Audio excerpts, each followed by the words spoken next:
Today's aim is let's convert to perfect square binomials. If you remember from last year in Algebra 1, a binomial is a polynomial that has only two terms. So for example, x plus 2 is a binomial, x squared plus 6x, that's another binomial because there are two terms. Each individual term, is referred to as a monomial. That just means one term, the prefix mono, implying it's one, the prefix bi here, implying that there are two. All right, so here we're gonna talk about some trinomials now, right? That's a polynomial with three terms. All right, and you can see that we've got two already, and we're missing one, our third. So 6.1, fill in the box. For each expression, what value would need to be in the box in order for the expression to be a perfect square trinomial? Well, a perfect square trinomial is really just the result of a perfect square binomial. And what I mean by that is a binomial that's a perfect square is just a binomial multiplied by itself. X plus a times x plus a, where a is any real number. This is also written more simply as x plus a, and then that whole quantity is squared. So we're trying to identify what number would have to be here in order for me to rewrite this trinomial as a perfect square binomial. And when we multiply out this perfect square binomial, we get x squared in the front. Our middle term is 2ax, and then our last term is a squared. So that's really how we get the value of a. I want this last term here, the blank here, to be the value of a squared, and this middle term to be double that value. So since we have all the middle terms here, I can easily find what double that coefficient is. What do I double to get 10? Well, 2 times 5 equals 10.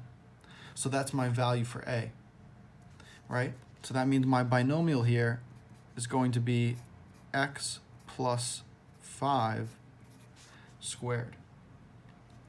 So I'm going to end up squaring this 5 when I multiply, right? A squared is my last term. So all I need to do now is square 5. I get 25, and this box is far too small for me to write. That was poor design. Very unprofessional. All right, there we go. So 25 is my last term,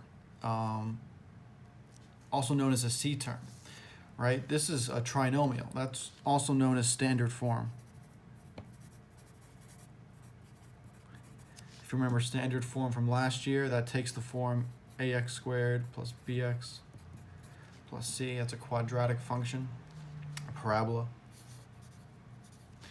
So in this case, a is just 1 because there's no number in front of that x squared.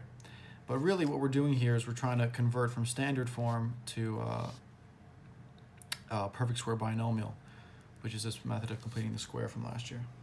All right, so now this term, we get negative 16x.